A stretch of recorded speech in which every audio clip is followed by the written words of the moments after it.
Silverbolt here, back with the first of Who Are the Good Guys series in the form of the Adeptus Sororitas, or as they're more commonly known, the Sisters of Battle, or if you've been doing Games Workshop as I have, bolter bitches or nuns with guns.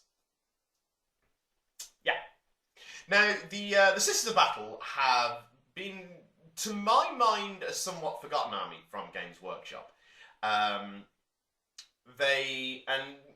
in some regards, they're a little bit of a joke, and quite a chauvinistic joke at that, seeing as, you know, the chest plates are very not armour on the Sisters of Battle, but at least where most of the models are concerned, the high heels have gone. Yeah, there was a time that Sisters of Battle, as well as having very voluptuous breastplates, also wore high heels.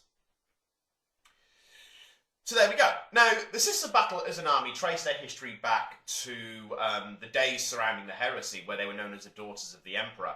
And then when the Grand Lunatic Vandir himself took over in the Reign of Blood, then they became his personal handmaidens and bodyguards, and it's probably best not to think too deeply into what these utterly devoted, believing him to be the Emperor incarnate women did as his personal handmaidens.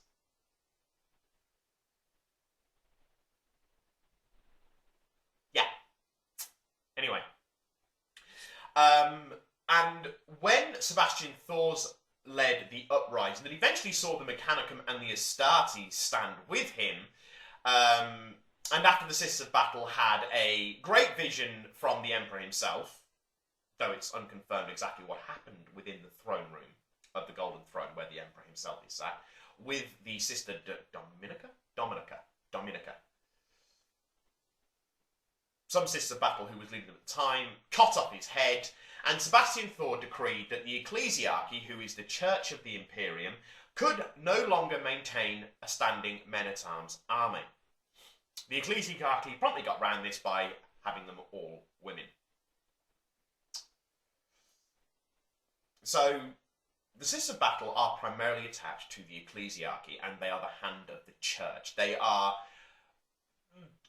classically a standing army that's, though technically part of the Ecclesiarchy and the Ecclesiarchy's armoured fists, they're more normally attached to the Inquisition, usually under the form of the Ordos Hereticus. Yeah, the Ordos Hereticus. They commonly go across with the witch hunters and those who primarily chase after heretics.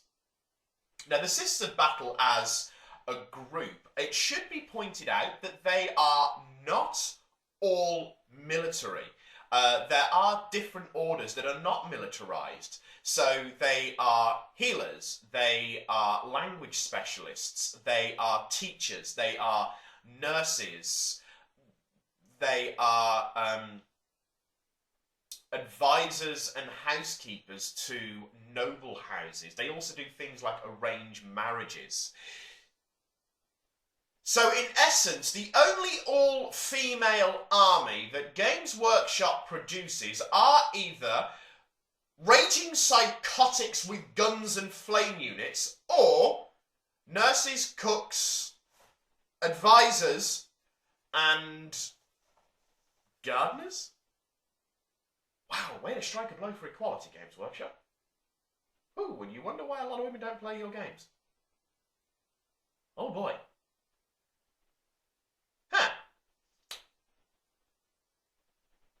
So, yes, the Sisters of Battle are, basically, they are nuns with guns. Are they required to be celibate? I think some orders are, some orders aren't. I think it depends. To be honest, I have never actually honestly researched, are Sisters of Battle celibate? But hey-ho, hey nonny. After Sebastian Thor was basically named head of the Ecclesiarchy, and the Reign of Blood ended, the Sisters of Battle became, as I said, attached to the witch hunters. Now, the witch hunters, in the regard to the Inquisition, are usually seen as the more zealots, the more lunatics of the imperial forces. But I'll cover that when I cover the Inquisition.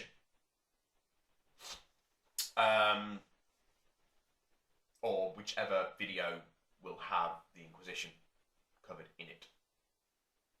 Probably the witch hunters. Not probably the Grey Knight video. Or they'll get a separate video because they are part of... Yeah, they'll probably get a separate video because the Imperium is simply so big that the Inquisition will more than likely have to have its own video. Anyway, the Sisters of Battle tend to be indoctrinated from a very young age. They are brought into these nunneries, shut off from the rest of the world, avoiding wascally wabbits, and they tend to be raised in some form or another, usually in a martial capacity. They are not augmented humans, so they are not like Space Marines, but still able to wear power armor. But they are very heavily indoctrinated into believing in the Emperor and believing in the word of the ecclesiarchy. This gives rise to the idea that the Sisters of Battle are very pious, very dour. They are always presented as, with I think maybe one exception, as humorless emperor botherers, who believe that faith is really the only weapon you need to fight the forces of evil. Doesn't explain why they all have power armor and bolters then, but there we go. So they are very, very zealous. Very much psychotic raging loons with ideas attached to them, such as the Red Rage, which, going by Games Workshop and other aspects of it, you can guess what that is. Yeah, way to strike a blow for equality there, Games Workshop. Go team. So the Sisters of Battle are presented as being very pious, very zealous. Their answer to most things is burn them and let the Emperor sort them out. They don't tend to ask questions. They just tend to go in and say, I'm sorry, do you have an extra eyelash? Purge the heretic! Kind of way of looking at things. So, yeah, that in itself does present them, like most people view as religious, who view religious fundamentalists as, well, a few sandwiches short of a picnic basket. So it does come to the question, are the Sisters of Battle good guys? Well, they certainly believe that they are doing the right thing. And it should be pointed out, the Sisters of Battle might only need a very, very thin reason. But they do need they do look for an actual reason to purge the heretic. And they don't just go, we're going to land on this world. I don't know, the grass is the wrong shade of green. Purge the heretic! Kind of way. But at the same time, they don't tend to follow order. They don't tend to question orders, like most of the Imperium. But the Sisters of Battle do not need much of a reason to basically, you get where I'm going. But that is not really their fault. That is the way they are conditioned, especially when they're attached to other lunatics like the witch hunters, who also don't need much of a reason for anything. But when it comes to whether they're being good, they would consider themselves to be the good guys. They consider themselves to be the defenders of the faith. And you've got to remember, as I said earlier in the video, not all of the Sisters of Battle are evil. Not all of the Sisters of Battle are martial. You know, some of them are attached to the other orders who, as I said, are healers, are language specialists, are teachers, are advisors. Often very heavily slanted towards the Emperor is the only thing you need to worry yourself with. But they are still advisors. And it does present the argument that they are merely doing what they have no other knowledge of doing in any other way, because they have been indoctrinated from a young age to believe purely in the ecclesiarchy. And whilst the Imperium is going to get its own video, it'll have to. Whilst the Imperium at whole can be looked at in many different ways, though primarily only one, the Sisters of Battle, they don't really go by much for way of mercy. Again, it's very much kind of way of looking at things. I really should have grabbed a Nerf gun for this one. Oh well. But on the other hand, they are very, very zealous. And they are very much into, we will just burn you. They don't even go in for much of redemption. It's very much just kill them. When you look at how they've changed from when they were the daughters of the Emperor back at the days of the heresy, and they were helping to spread the imperial truth that the Emperor wasn't a god, that there are no gods, there is only logic, to what they are now, which is the Emperor is to be revered above all else. Anybody who so much as says that the Emperor doesn't do anything is burned. They're very fond of their flame weapons. Is that they are very much into repentance and amongst their own order, and doing something wrong is very much, I mean, if you look at some of the things that happens to those sisters who fail the order, or who do something wrong against the order, or who maybe even just question a little bit too much what they've been told, they have some rather nasty fates in store for them. They don't just, kill them. They'll torture them into repentance. And would you argue that's redemption? Or further just indoctrination? I don't know. One of the things that happens to them is they get themselves strapped into these giant machines called Pentient engines, and they're completely facing the enemy. They're only wearing cloth. Games Workshop, you're a bunch of fucking perverts! These women are tied down, scantily clad onto onto machines that are basically torture, jacked in completely, and then made to hack and slash and chop and nightmarish visions of whatever, or they can become arco-flagellants, which means their arms are replaced with electric whips, where another sister has an even bigger whip and just, Games Workshop, you're a bunch of perverts. So they believe in purification through pain, which of course is one of the tenets of the ecclesiarchy. Anyway, so to answer the question, are they good guys? Now, because of the very nature of the Games Workshop for Science Fiction Universe, and as any long-term Games Workshop could tell you, that Games Workshop loves irony in its stories. To those of us who are coming to the same conclusions in regards to the Emperor based on what we're reading in the Horus Heresy, then you'll certainly see that. But are they good guys? Now, on the one hand, they are defenders of the faith.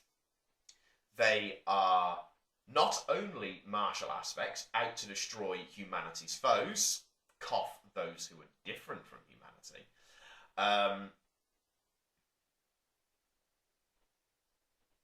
and they're supposed to defend the Imperium from both enemies without and most likely from within. You can look at them on one hand. On the other hand, you can look at them as psychotic, raving, religious fundamentalists on their time of the month who have far too much access into pyrotechnics. You can look at it the other way as well. As for whether they are evil or whether are they good. Now, they are not the good guys. But they're not evil. They don't do it because they want to hurt people.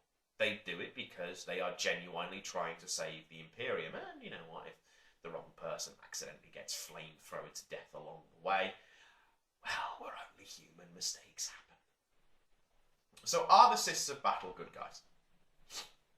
As I said, there are arguments onto both sides. However, they do believe that what they are doing is right. They do believe that what they are doing is for the good of the Imperium and for the good of mankind.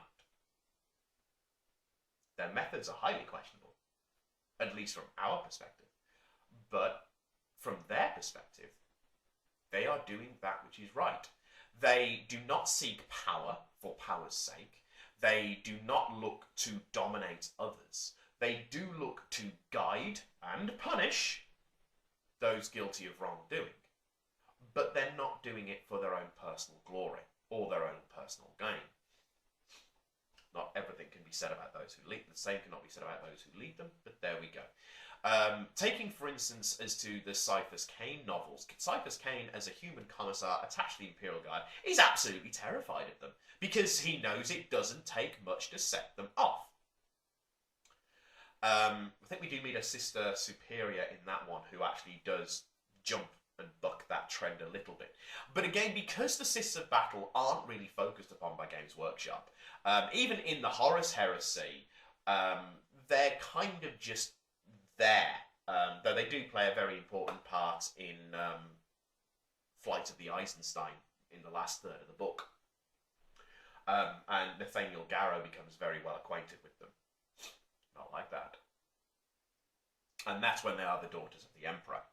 As the Sisters of Battle themselves, they are an army that, apart from certain aspects of the Inquisition, have fallen by the wayside in some regards. To the point, I don't even think they actually have done anything, certainly not model-wise or proper gaming-wise, with them in a good few years. But, sorry, rambling about that one. To answer the question, are the Sisters of Battle the good guys? Well, it's not really a yes and no answer. As I said, on the one hand, they are a bunch of raving lunatic psychotics who genuinely believe they're doing the right thing. On the other hand, they are healers, teachers, advisors, carers, cooks, whatever. So, for these videos, they're going to be rated out of 10. 1 is being good and, oh so noble paladin of truth good. 10 is as bad as you can possibly get. For this one, I am going to give the Sisters of Battle a 4 out of 10. They are good guys, but they're not particularly good.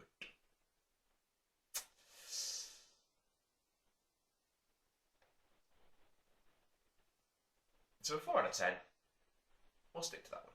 Now then, for the next one, and I will admit firsthand that in regards to the Sisters of Battle, they're an army that I actually picked one of the ones that I'm probably a bit weaker on, knowledge-wise, because I haven't done an awful lot with the Sisters of Battle. I mean, I remember I actually once collected an army of them, and painted them, and put them all together, and they came out, and they were quite nicely painted, I have to admit, and then I think I played one game with them, and then I sold them.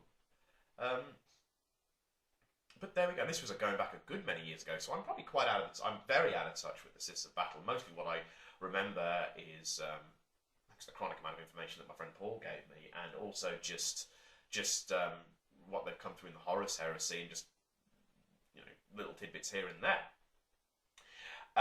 But the next one is one I'm much more familiar with, and that is in the form of an Adeptus Astartes chapter. And as we're going in order as they are of the Games Workshop website, for the next episode, we're going to be discussing the Blood Angels. See you there.